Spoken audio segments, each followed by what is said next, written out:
Welcome to the smartest people in the room. We are glad you are here, and just by showing up today, you're already demonstrating your very own smarts. Today, I'm pleased to present two alums of this platform who also happen to be two of the smartest guys I know in this entire industry. They also happen to be two of the nicest guys you will ever meet. I promise you will leave today smarter and more enlightened than you arrived. Before we get started, please let me take care of some business. First, to the audience, please feel free to introduce yourselves in the chat window. The reason we do these webinars is twofold. First, we want to showcase really smart people and the amazing work they do day to day in the music industry. But the second reason is a bit more nuanced. Many of you know that I am a music industry headhunter. I run the music practice at Turnkey ZRG, and I place music executives in roles throughout the industry. So by definition and function, I help people connect with companies. In this series, my goal is to help you make more connections, and I invite you to take full advantage of that opportunity. Specifically, I invite you to engage with the speakers and the other attendees in the chat of the Zoom. Please introduce yourselves, share your LinkedIn profile, say hello to your friends, and please make some new ones. And ask questions of our speakers. We will try to address as many of those directly during the interview as possible. Also, please make sure that your chat is set to address everyone, not just the host and speakers. I want to thank our program sponsors for without their support, we could not keep this series free. Special thanks to First Horizon Bank, Turnkey ZRG, the Tennessee Entertainment Commission, MedJet, Tennessee Brew Works, Project Music, and Better Than Booze. So let's get down to business. In today's host seat, we welcome back my good friend, Larry Miller. Larry is a professor of music business at NYU Steinhardt, where he is director of the music business program. He most recently was named Music Business Association's 2024 Music Business Educator of the Year, which I will add is very well deserved. Larry teaches undergraduate and graduate courses on music entrepreneurship, music analytics, strategic marketing, global music management, and the business structure of the music industry. He advises media and technology companies and their financial sponsors on music catalog acquisitions, capital formation, digital product and service and development and restructuring. He advises rights holders and music creators on public policy and litigation, has provided expert testimony before the United States Copyright Review Board and the World Intellectual Property Organization. And he's also the producer and host of the Musonomics podcast. Larry's proud board member of the Louis Armstrong House Museum and the Newport Festivals Foundation. And he is also a Clio award-winning voice actor. And in just a moment, when you hear his voice, you're going to go, oh yeah, now I get that. And joining Larry as today's featured guest is my pal, Lars Murray. Lars is a strategist, marketer, creator, and connector with a track record of opening new revenue streams and opportunities at Pandora, Columbia Records, and for partners and clients in the music, media, technology, and entertainment fields. He's currently working with music finance and tech provider Roy-Fi, and is a partner in the music podcast company Pop Cult Worldwide. He has deep experience in the major label, independent label, and digital sectors, attacking new projects and initiatives, opening revenue streams and venues for exposure, operating on the principle that the artist-fan relationship is the core of any successful music initiative. Lars also hosts the incredible new daily podcast called Unlimited Supply, which is a 5-minute music business tech and finance report. Believe me when I say this podcast is the best 5 minutes of your day, folks. You can access it on Spotify, Apple, and any other podcast outlet, and we will delve more into that in just a moment. It is my pleasure to welcome back these two rock stars to our platform. Please take it away, gentlemen. So can I go home? Because like that intro is always enough that I'm satisfied. So thank you, Tom. But I'm exhausted. But yeah, thank you, Tom. That was great. And hello, everybody. Nice to see friends in the chat, and feel free to say hello. You know, but you need to remember to open it up to all participants, and not just the panelists. right? Oh boy. Hi, Steve. Hi, Mike. Hi, Carolyn. Everybody. We'll get there. So anyway, shall we begin? Yes, let's begin. Lars, I've known you an awfully long time, my friend. How how did we first meet? Or at least, what is the story that you want to tell Well, this about this how is we going to be first this met? may be a Rashomon story. So I don't know. I actually kind of wanted you to go first, but I guess I'll take a snap. I'll take a thing. And I believe it was at an Abrams radio convention in Fort Lauderdale in 1985, maybe. Yeah. Or maybe it was a new music seminar that year. I'm not quite sure, but I was at WBRU in Providence, and the source was our national syndicated source of news from NBC. And I remember meeting you either at one of those places, and I still have this. I still have a source branded cassette case with a cool little source logo there, which to me in 1985 was probably the most expensive thing I received that year.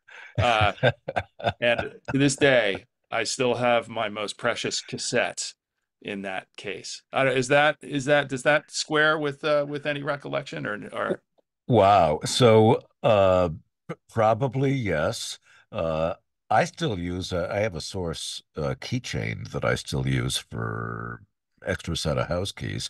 But I see that Norm Weiner is out there, and I wonder if Norm Weiner has a source keychain in his collection. It's quite possible. I'm going to say probably yes.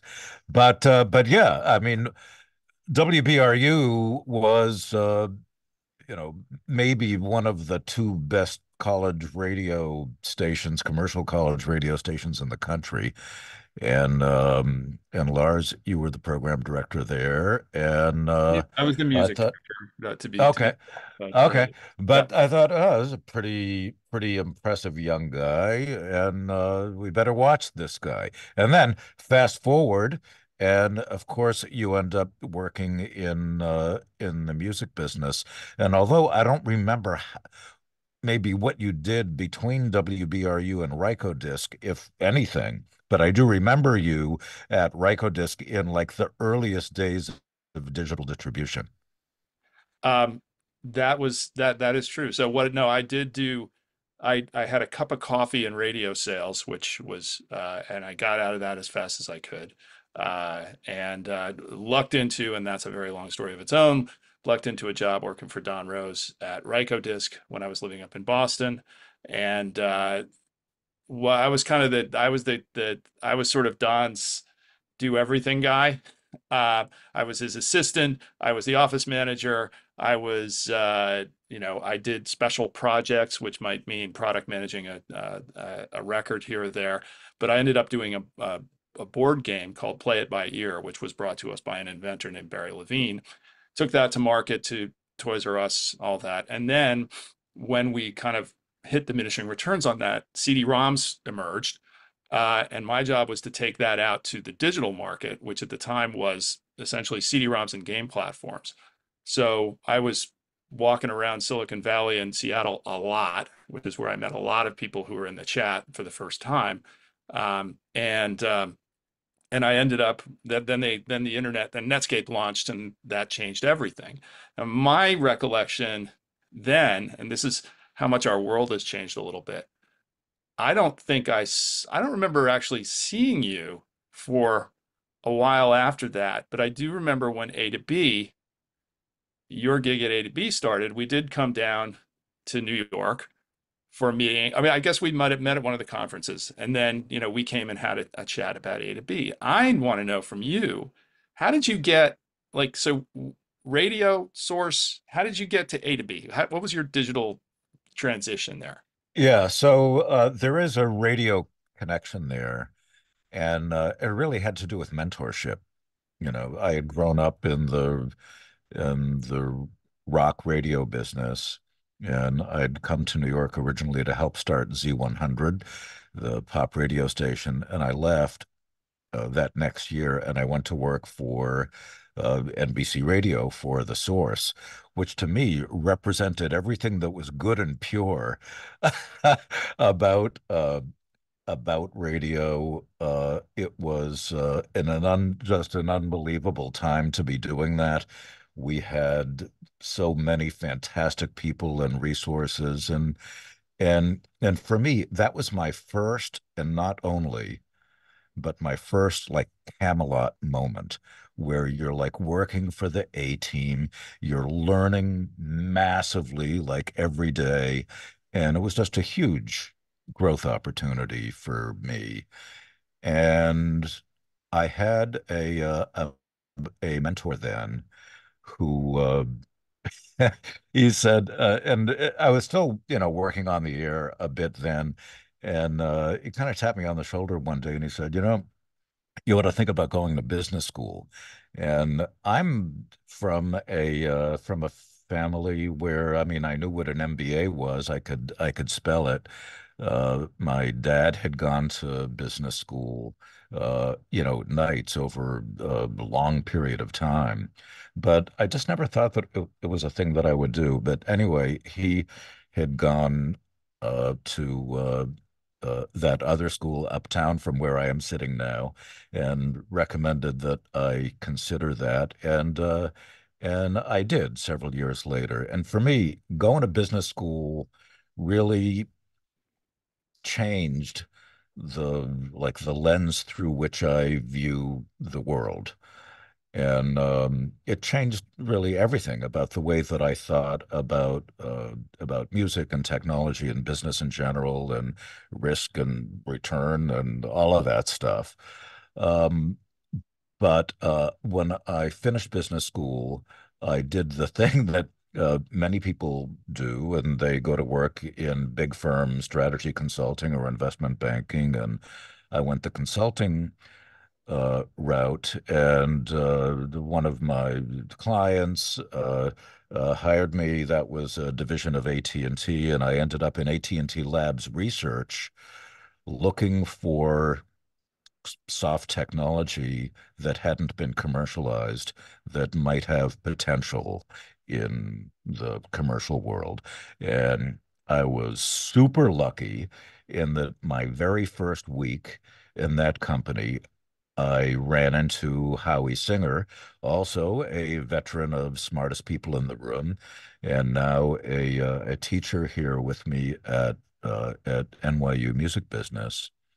And several months later, when I figured out what Howie was actually doing there in the labs, we teamed up and we started A to B Music as first a consulting project and then an operating business that we spun out of AT&T Labs Research and then merged with another company, Reciprocal, which was sort of a leading rights management company of that era, which we continue to operate through its sale to Microsoft in 2001, for those of you who were not born yet.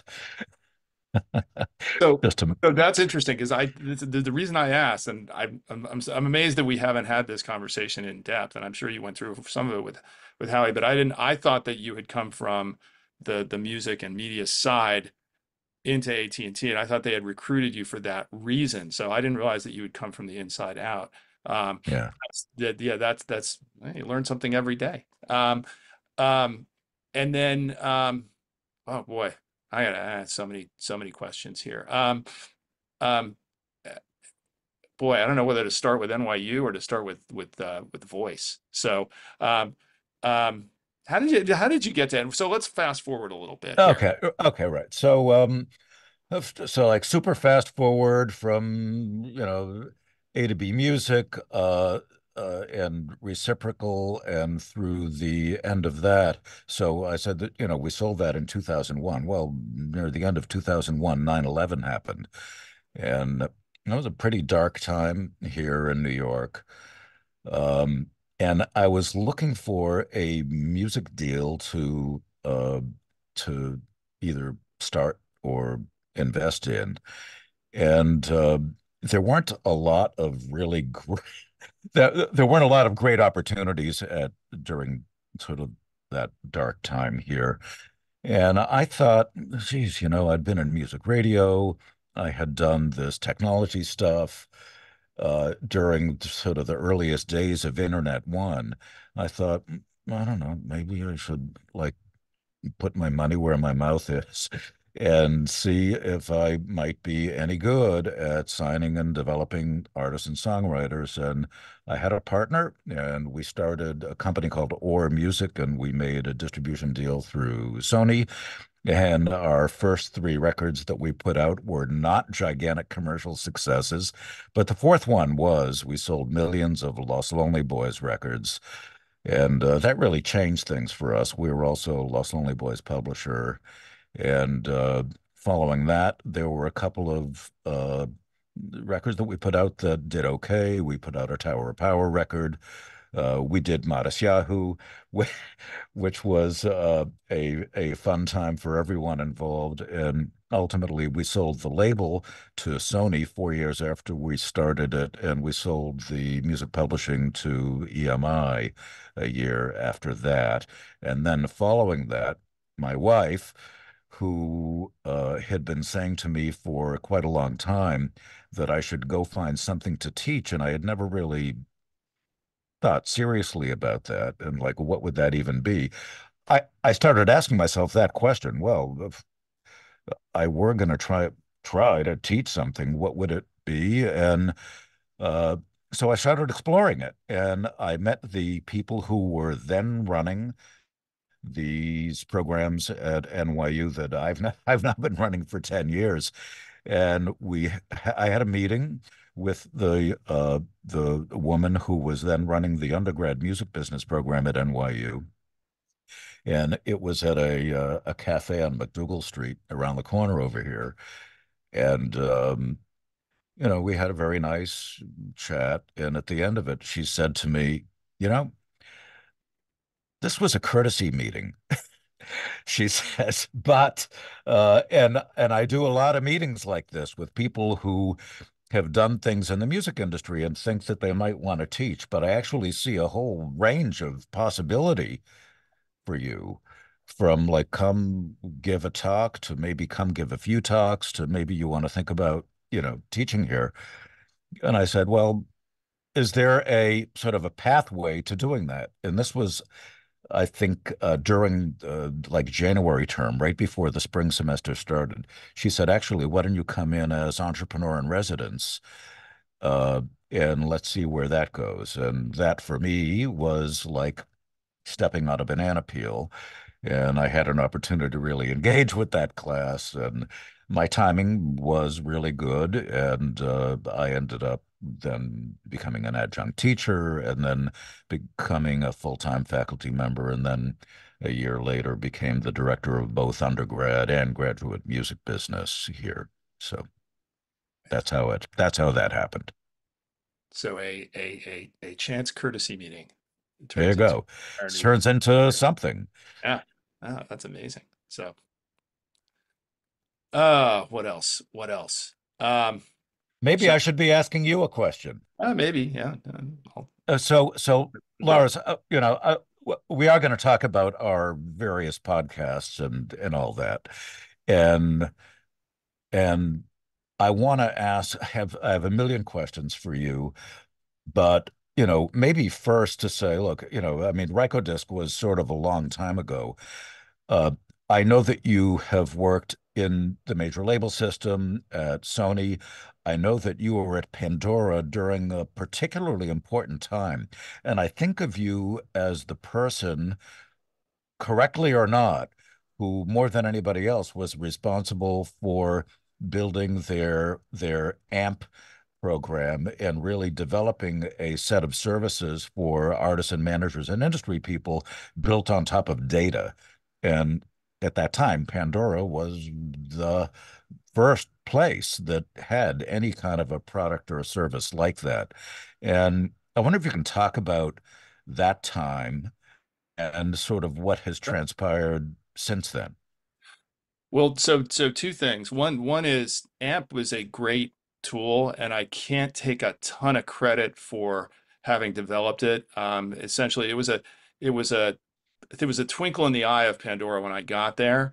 They realized that it being a very data-driven organization, they realized that they needed to build something like that. But the first thing that needed to happen at Pandora when I got there was that the culture of Pandora needed to open up to the music industry as a whole, because the relationship had been so horrible and so toxic. There was a lot of paranoia on both sides. And I have to say, everything technical and data driven, of all of those things, the thing that I'm most proud of is that within 2.5 years, we went from being a pariah to a partner, and a very productive partner. And AMP ended up being one of the things that we brought to the table. Some of it was just unlocking value that was at Pandora already that they could provide at no risk and a great reward to the industry. And I mean, what sealed the deal for me was when I flew out there to do my interviews. They showed me, I was working on Daft Punk at the time, and we were doing very, very well. And I think I might have told this story last time I was on, but it always, it always bears retelling. I looked at the numbers that Daft Punk was doing on Pandora in the US, and they were addressing more listeners on a weekly basis than I was doing anything that I had done. And we had a massive hit, a candidate for Song of the Summer, an album that went on to win 5 Grammys. Daft Punk was four-walling the world at that point. And I looked at those Pandora numbers and I was like, boy, my priorities are, if I had access to this, I would immediately, I was like, I want to bring this to the people, because, and so we did. So Pandora, but first Pandora, we had to get past a lot of, their assumption was that if Pandora's the internal assumption among many people, especially the more tech forward people, was that if we shared any data, that the music industry would instantly take that and reverse engineer Pandora and drive Pandora out of business. Which, if you know how the internal workings of a record label and a record label group work, was absolutely laughable. Labels do lots of things well, but reverse engineering Pandora was not something that was going to happen in 2014, and still hasn't to this day. What they didn't see coming was Spotify. That was another thing. And so, but we turned it around, and then, as we started changing those relationships, AMP became a thing. First, you had to get past the, can we share data with the artists and with the labels and everything, and then how do we do it? And then, lots of people, Jason Feinberg had a huge part in that, Brian Calhoun, they were sort of the face of that on the Pandora side, but it also fit into our industry relations group. And the other thing is, the big change for me at Pandora was that I was able to look at the industry holistically. So it wasn't just record labels. It wasn't just record labels and publishers. It wasn't just about streaming. It was about, how do we help the entire music ecosystem? And we ended up doing a lot also in live music and basically every way that you could engage, looking at it from sort of the artist out. So, but and then, yeah, I don't know if you want to go from where it is now, but Well, things changed a lot over the last 10 years, yeah. and not just Pandora, but certainly for Pandora. And I don't know if you want to kind of put a bow on the end of, talking about your time at Pandora and maybe opportunities missed, but I mean, there were plenty of those, but I think, um, even to a certain extent, by the time I got there, I'm not sure that we could have turned around or pivoted fast enough. There's the thing that people don't understand about Pandora either, and this is actually kind of key, is that because Pandora was built on the 96 Telecommunications Act, because it was built very specifically for U.S. copyright law, it was not easily exportable. So even if everybody at Pandora at the time had said, we need to go global and fight off Spotify, that was not something that Pandora could do without radically changing its product, and that's one of the things that slowed it down. So people can be snarky about not seeing it coming, etc. But even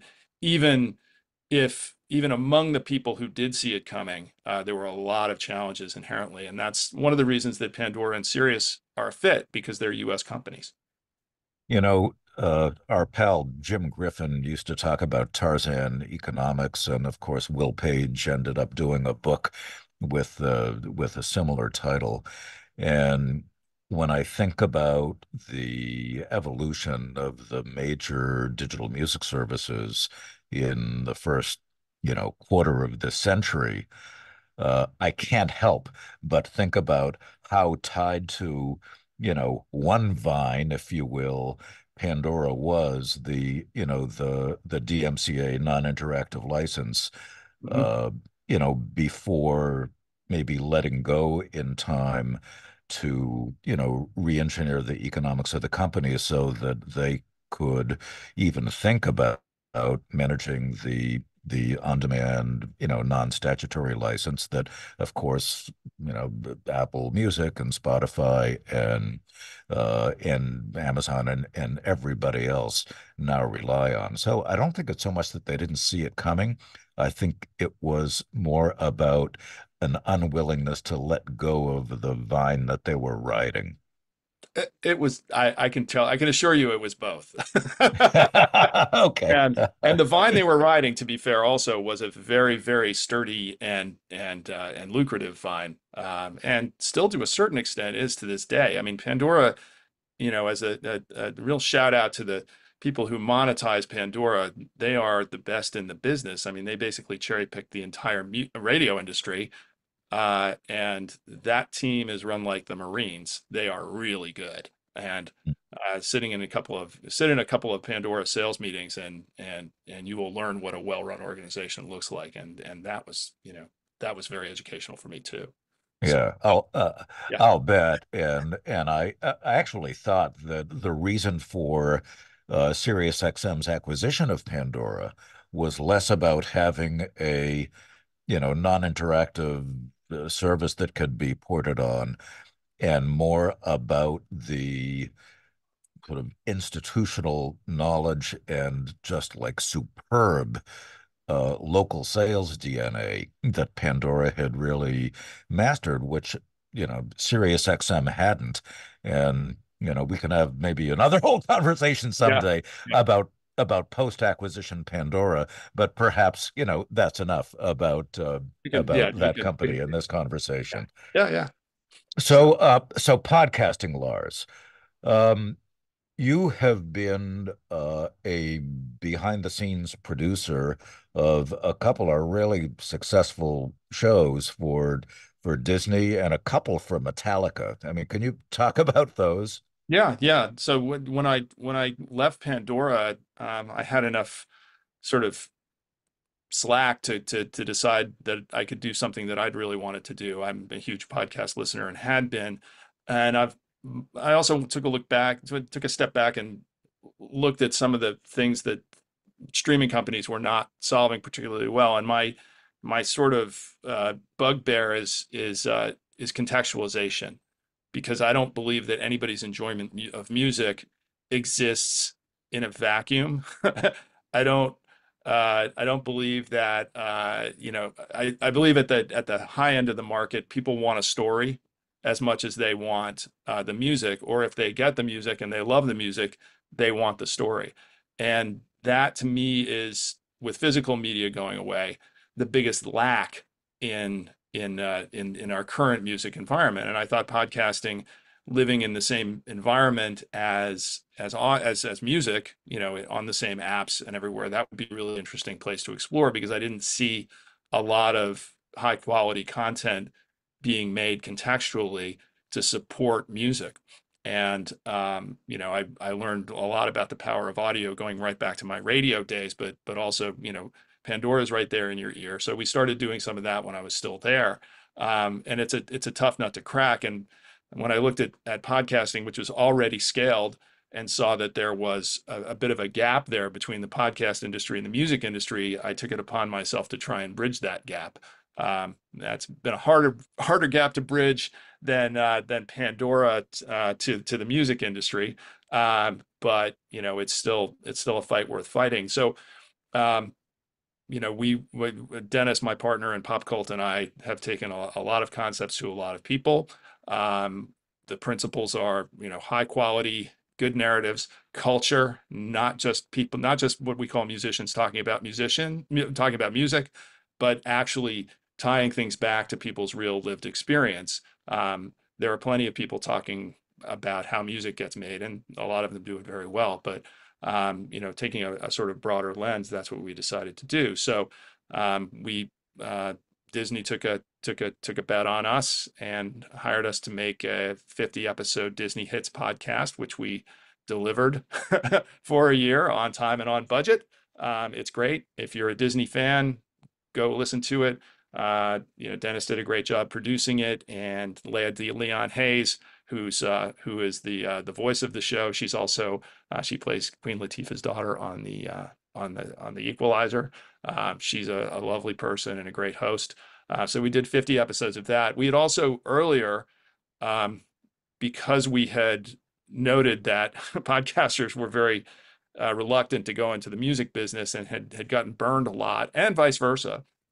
I developed a maybe egotistical idea that I was the only guy who could bridge that gap. And there's not a lot of people who've done it to this day, but we were talking to podcast companies, and my pitch was basically, look, if you're going to do a music podcast with a rights holder, you better call us because we've seen all of these music podcasts end up in flaming piles of wreckage, not because they're not good ideas, not because people don't want it to work, but because people don't operationally know how to make it happen. So luckily, we got a call from a company called Art19 who had done a deal with Metallica. And we already knew the folks from Metallica. I had done a bunch of business with them when I was at Pandora and Q Prime, and friends, easy phone call. So we got hired by Art19 to produce the Metallica Black Album podcast. So we did a 9-episode version of that with them in 2021, and then we went back to them and said, look, Metallica is big enough to have a podcast every week. There's enough going on in the Metallica universe that you can support this, and if it comes from inside, and if it's approved, and if it's vetted, and if it's the voice of the band itself, it's going to be a great engagement tool for fans, on a weekly basis when they're on tour, when they're off tour. And we're now 44 episodes into that. We launched it last August, partnered up with a company called Pantheon.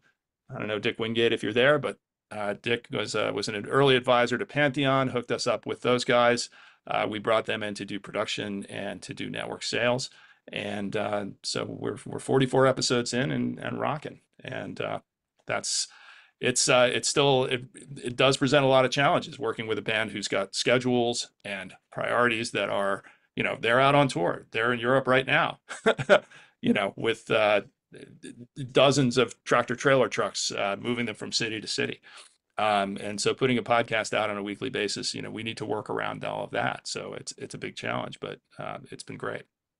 It's a great fun show, and I wonder how many acts and podcast opportunities there are for that kind of weekly storytelling about a band and their fan community. I mean, it depends on the band, and what I have learned is that having a lot of scale is you either have to have an absolutely out of the a completely out of left field idea, or you need to have a lot of scale. So Metallica has a lot of scale and they can support it. There's probably not that many acts that can support a weekly. But part of the challenge of this is to grow the audience out beyond, the super fans. Although there are plenty of super fans. So there aren't that many that can do it, but that's also why we always think about culture. We think about culture and how things fit into the culture because, music is so specific. Metallica fans aren't necessarily the Metallica fan and the Disney fan, not much of an overlap there. But they both live in the world. Metallica fans have families. Metallica fans travel. Metallica fans do all kinds of stuff. Disney fans, it's the same thing. And we've one of the most successful episodes, actually the recurring still most successful episode of the first Metallica podcast we did was the fan only podcast, where we went out and we solicited fan submissions, and I thought we were going to get about 100 submissions over a weekend. We got 500 submissions by 9 a.m. on Saturday, and had to shut the thing down. And then we had to sift through them all, and we came up with a 45-minute show with, and we could probably do 3 more of them. But anyway, yeah, it's that fan base is nuts, and there are more of them. I mean, there's certainly more than a few artists who could do it. And it's a question of how much they want to control the discourse. So anyway, enough on that. So there are so many opportunities and issues when it comes to thinking about music and podcasting, or telling stories about music and, music creators. One of the issues, of course, is being able to use music and clear it in a podcast, for which sadly there is nothing, at least at scale at this point, that enables a podcast producer to use music in the show without directly negotiating with both sides and all rights holders, as if you were negotiating a sync for an opening title in a major motion picture. In other words, that podcast music is considered a sync use by rights holders, which is why we hear so little original music in podcasts, even those that are about music, which drives me crazy. It's a tough intractable problem, and when I see my old friend Charlie Datry, who I've known as long as I've known you, on this, that I walk very carefully, because I don't think very many people have more sophisticated publishing takes than Charlie. But I think that the issue is not so much intent as bandwidth, and so I did talk to a company called The Rights, who are actually attempting to remove a lot of the friction from that kind of licensing, and I thought they did a pretty good accounting of themselves on the Unlimited Supply podcast. And I actually gave them a little. I actually did a sub episode with them because they were so interesting. So I think the biggest issue is it's not even about money. It's about time, because the amounts of money available through podcasting are relatively small, and unless you have a scaled solution, it's just not going to make sense operationally, even if the license is affordable. Now, sometimes the licenses are not affordable. I got quoted $9,000 for a single drum hit off of a master. That was just kind of delusional, but people, if it's not worth people's time to do it, they're not going to do it. Right. I want to shout out to, actually, I did see something in that. Why didn't I will go back to Pandora for a second, Charlie. The reason we didn't go worldwide is because statutorily it was impossible in Europe. The only way Pandora could have flicked a switch to go global would have been to introduce an on-demand product in all of those as a placeholder, or to buy Deezer. But I don't think either of those things was really on the table. Sorry, Larry. Go ahead. Yeah, and there's another question in the chat from Joshua Goltz about why microsync hasn't taken off. And I don't know, do you have a point of view on that? And again, I think it's just, I think publishers are distributed. The publishing community is so large and varied, it's really hard to wrangle. I think that's the main problem. And I think ultimately, I mean, I remember Gerhard Lernerhard, who's now, a futurist, he was doing musiclicensing.com in 1999 or something like that. And, he had the infrastructure to do it. But at that point, I think publishers thought it was going to devalue what they were doing, and maybe they were right. But I think you still have a bit of that.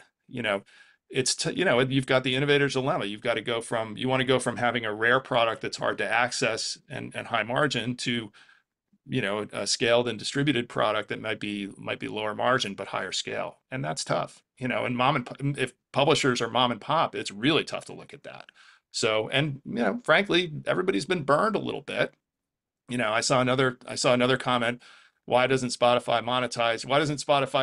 Why aren't they interested in paying artists more? And it's like, well, it's not that they're not interested. It's that they're paying out 70%, and it's hard to run a business when love or hate Spotify. And I have plenty of criticisms of Spotify, but if you're paying 70 cents on the dollar out to rights holders, you're not. I wouldn't call that inimical. I don't love Bundlegate, but we can talk about that too. But the other thing to know from inside a streamer is that the streamer is trying to reduce its content cost constitutionally. They are always trying to reduce the content costs of their users, whether they're ad supported or subscription supported. So There's a question here too from Norm Weiner about can rights holders convey complimentary access to songs for podcasts? Yes, they can, but you need 100% of all of them, both sides. And typically on the sound recording side, it's one rights holder. And on the musical composition side, it's typically many, and you need all of them to agree for and that and use. Yeah. Yeah, and that's no when we've done our deals, when Pop Cult does a deal with a rights holder, we cut them in. We're not just licensing. And that was what we decided that was the right model. What you want to do is you want to cut your partner in for a piece of the whole thing, if not give them outright ownership. And that's why we've been able to work with Disney. That's why we've been able to work with Metallica, because we're essentially producers, and they're the underlying rights holder. Again, yeah, I see it. I see a thing about what I call Bundlegate, which is bundling to avoid paying properly. So, um, Right.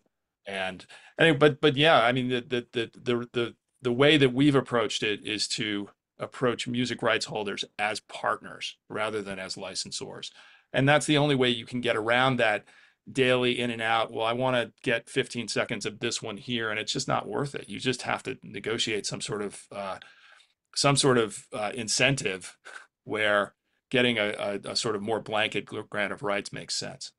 A couple of years ago, we did a long form Musonomics podcast about this question exactly, asking um, prominent music supervisors and, clearance houses, including Deborah Manis Gardner, why this is the case. Why is there uh, so little featured music in podcasts, including mine and yours?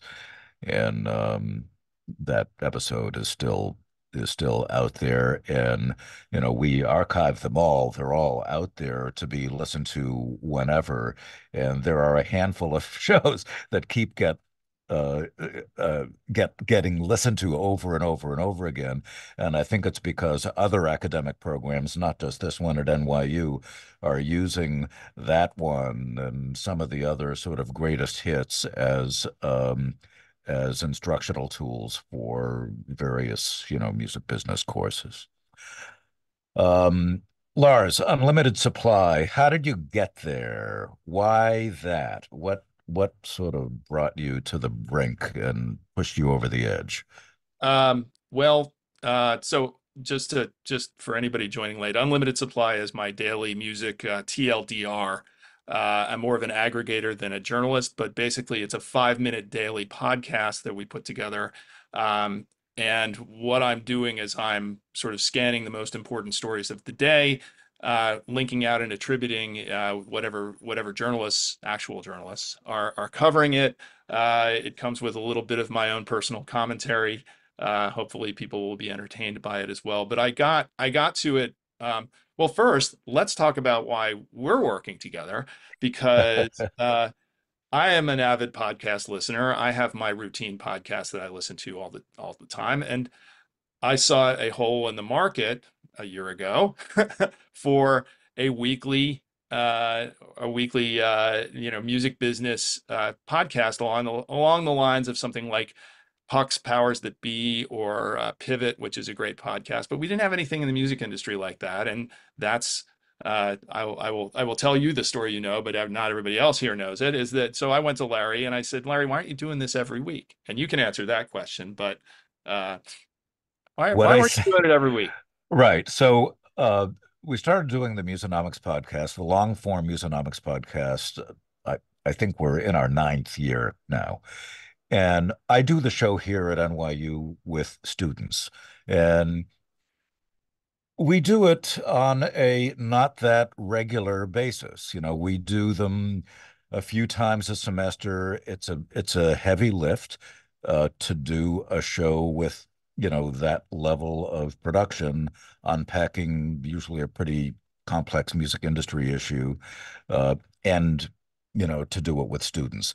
And when you when you asked me the question, I said that, and then I said, but I would consider doing a weekly podcast if we could find somebody who could be a co-host for it, who didn't look or sound anything like me and knew a lot and was smart and could sort of hit the ground running, right? And we think we have found that person in Lynn Gonzalez, who I has do agree. who has been doing these Musonomics Flash episodes with us now over the last several months. Lynn, prominent music business lawyer, was in the Universal system for many years, was the head of business affairs at Def Jam, and is now a partner at Granderson de Rocher, and is just awesome. She also has the added benefit of being she would get mad at me if I said long ago, but sort of a long ago graduate of the NYU undergrad music business program and NYU Law School. And we like that. So so step by step, we got to the Musonomics Flash episodes, which we're releasing one imminently. Yes, I think it may Another be up one. now. Here, let's So see. so there's one of those coming out this afternoon. Might be up already. Right. But in the middle of that process, as we've talked to various partners, I decided that I was even more impatient than that, that rather than weekly, maybe I should try to do a daily one. And because I want it. I want to get up in the morning. I want that in my ear. I go out for a walk, uh, or if I'm, doing the dishes, or if I'm driving somewhere or whatever, I get a lot of my media information, my business information through audio. And I thought there wasn't really anything like the Marketplace Morning Report, which I listen to religiously every day in the music industry. And I thought, well, maybe if we have something like that, that would work too. And it's a different concept than Musonomics or Musonomics Flash. You've got, Musonomics is long form. Musonomics Flash is a discussion among experts that goes into some depth. And I'm there going, hey, look over here at this, look over there at that. This is what you should be paying attention to on a daily basis. And then apply a little snark to it. Yeah. So, and, but I have And, fun. I love also the daily discipline that you have of doing it no matter what, and also doing it in a, um, you know, programmed way. You cover, different topics in a level of depth in 5 minutes on different days of the week, right? Yeah. So yeah, I do on Monday I do sort of the weekend past and the week ahead. Tuesday I focus on music tech. Wednesday I focus on virals, which are remarkably difficult to cover, even if you are very active in the viral.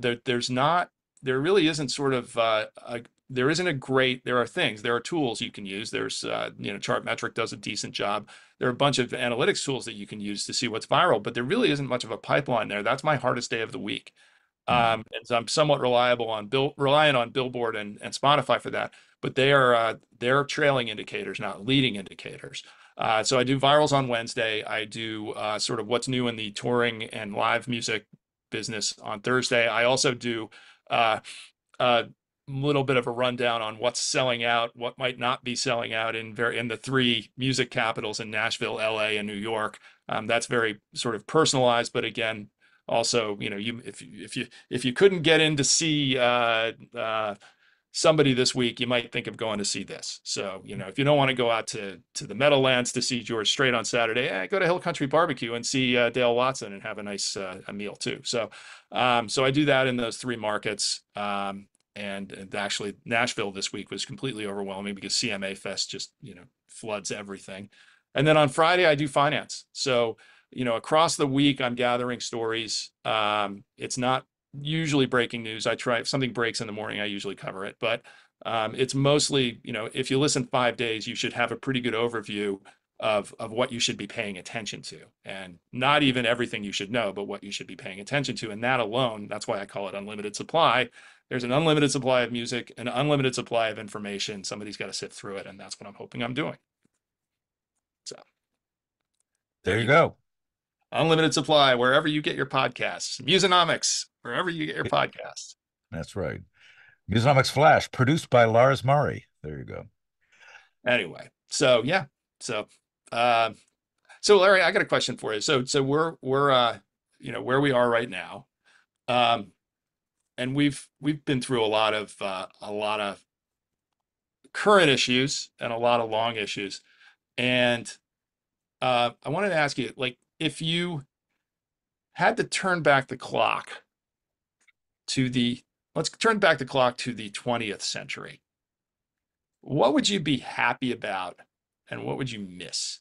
And we can keep it to music, not everything. No, I mean, we all miss being younger. That's, I take that. But, you know, Wait. Do you mean like without changing anything? well, no, yeah, without changing anything, it's sort of what have we lost and what have we gained? Uh, wow. So, so for Told you I me, was going to surprise you. So, yeah, wow, that's a really good question. So for me, one of the things that I really miss, and I may be about to say this because we have some old radio friends that are on the chat and listening to, to this episode of Smartest People. But one of the things that I miss is the community that brilliantly programmed radio stations were. The live, always on, local, 24/7 community. When music, or at least the music that we were loving at that time, was driving the culture. And I think that now, way more than 25 years later, I mean, let's say that the beginning of the end happened roughly in the 90s and was roughly catalyzed by the 1996 Telecom Act, which allowed for massive consolidation, et cetera, leading us to where we are today. Okay. Uh, Not to mention competition from other media-like outlets, including now, what we can just call the internet in every digital service in the world. So I would certainly not want to be remotely anywhere near what we used to call the radio business uh, today. yeah. But I miss that feeling of place and community that radio was for so many of us. I think that's what drew me in. It was as close as I could get to the music growing up in Boston. And yeah, so I miss that. What was the other half of your question? Oh, yeah. Well, what do you, what would you miss the most if you had to go back to 1999 right now without any of your present technology? Oh, wow. Huh. What would I miss the most? So, when did we get Blackberries? That was a couple of years after 1999, I Yeah, early guess. 2000s. Yeah. So, so what would I miss about 1999? It's like it's hard to imagine again how we got by without these things for most of our lives. Uh, and I think back now and like, geez, having like unstructured time when you could actually wonder about something and not have to like go right out there and find the answer. It's like I miss wondering about stuff and not having someone go on their phone and find the definitive answer. That, you know, I miss that. Um, and but to think about life in, the late 90s, sort of on the cusp of everything that came after. I'll tell you one thing that I miss, and that was when sort of in those late years of Internet One, hmm when we were running around the planet, and like I'll say it, I had drunk the Kool-Aid. I had utterly, drunk the Kool-Aid.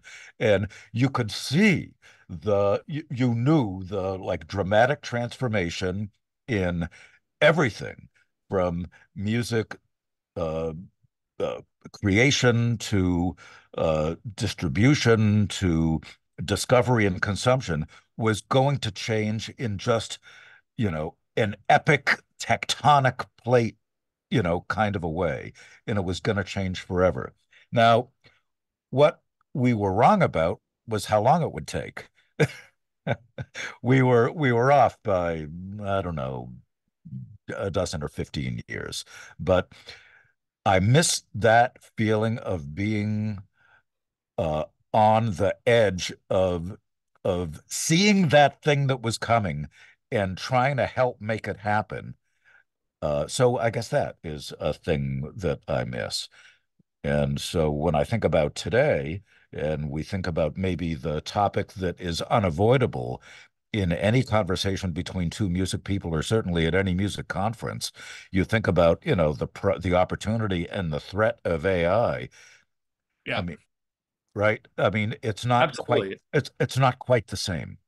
It's different, but it feels as, I mean, it does. I do feel that same wave approaching, that it's going to change everything. We don't know exactly how. Maybe we don't drink the Kool-Aid quite so guzzlingly this time. Maybe be a little more careful with it. And there's some, AI is in our lives every day, and it's, auto completing my my prompts. It's helping me edit my podcast every day. I'm sure it saves me at least a half an hour every day now. um, and but actually, it's funny that you said that you missed the unstructured time.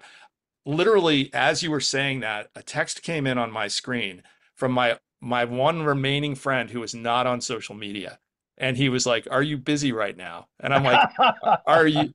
And I was like, why are you asking me? All of my friends know where I am right now. That's one thing pretty clear. Everybody knows where I am right now, except for you, because, and so I guess it's possible, but it's funny that my reaction was not, oh, he's look at him, the holdout. He has a better life than I do. I'm not really sure he does. It's not really that efficient. But it cracked me up because it was exactly at the moment that you were saying that. I was like, oh boy, yeah.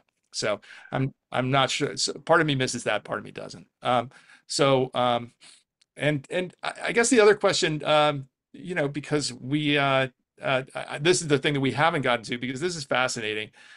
I want to ask you about your voice work. I want to ask you Oh about the yeah. Jets. Yeah, how Oh, did the you get shit. hooked up Yeah. with the Jet? And just to preface this, Right. Larry is the voice of the Jets when it comes to. Well, actually, you tell him. You tell him. So Yeah, so uh, uh, a side hustle as a voice actor, and it is a thing that I used to anybody do. surprised here? So yeah. It's a thing I used to do long ago, and then stopped doing when I thought I should have a proper business career. And so, decades passed, and about 10 years or so ago, I thought, geez, I sort of miss this, and I'm pretty sure I can still compete and do it. And anyway, I started doing it again and got proper agents and, the whole bit. And I started doing, different kind of commercials and narrations and stuff like that. And one day, an audition came in for that was being cast in New York, and this is back, so pre-pandemic. It was back when we were still in major markets anyway, going to live auditions and, auditioning and like one guy after another. And we weren't just doing them all online the way that we do now. Anyway, this particular one came in, and I wasn't going to all of them. I didn't have time to go to all of them, but this one was for the Boston Bruins, my hometown hockey team. And I thought, well, they're casting this in New York. That's interesting. I probably have a pretty good shot at this. Let me go and do it. And so I went to the audition, and when you go to, one of these auditions, you walk in and it's a proper, casting studio. And I would see very often the same guys, would get called for the same kinds of things who were roughly in my vocal range. But most of them were way better actors than I will ever be. But, you go in, you sign in, and the copy that you're going to read is there on the desk. And usually they're working on the copy until like the minute the auditions start. So, okay, here's the copy. And I sat down and I started taking a look at it. And I got like a little dewy. I got like a little teary as I was reading it. It was the most beautiful copy I had ever read in my life. Absolutely nailed the experience of what the Bruins are to Boston and what that team is to that fan community.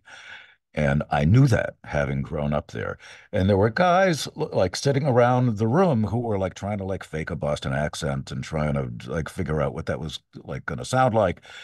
And I dispensed with that. And I went in and I read the spot and still sort of teary as I was reading it. And they called me an hour later and I booked it and ended up winning a Clio for that campaign. It was like the Oscars of advertising. And so that was my first sports thing. And since then, I've done a ton of NFL teams, and I've been the promo voice of the New York Jets now for the last 5 seasons. And hope springs eternal in Jetland, and we're looking forward to this season. Wow. Okay, maybe that's enough on No, no, well, on well, no, that Bruins. was that. Yeah, we all. That's the. It took a while for the Bruins to win the cup, and we're still waiting on the It, Rangers. it did. It did. And I see that we're a minute over now. And Tom Truitt asked, do they make you go to the games? The fact is, I was going to the games anyway, Tom, because a bunch of my guy friends who grew up in New York have been tailgating at the Jets since they were kids. And so I go to this massive tailgate, and a bunch of these guys happen to be food and wine guys now. And so we just have these ridiculous tailgates. And then, Go we home. go in and watch. No, no, we go in and watch the game, and then we go home. Oh boy, boy. So yeah, Tom, hi. Yeah. Hey, guys, this has been so much fun. Larry, I kind of laughed when you said that. How the hell do you get to MetLife Stadium? Do you take a helicopter? No, we drive. We Oh, leave. I We mean, leave hours. I mean, the tailgates go on for hours and hours. So, yeah, it's punishing to get out there and back, oh yeah. especially if it's a night game. Gentlemen, I am afraid that we are out of time, but this has been just magnificent, as I knew it was going to be. And to the audience, I promised you you'd leave today more enlightened and inspired than you arrived. I guarantee you that's the case. And if nothing else, you definitely need to listen to both of these gentlemen's podcasts, Musonomics on wherever you consume that content, and Unlimited Supply, which is unlimited cool. I can't wait to listen to today's installment, Lars. I haven't had a chance to do so yet.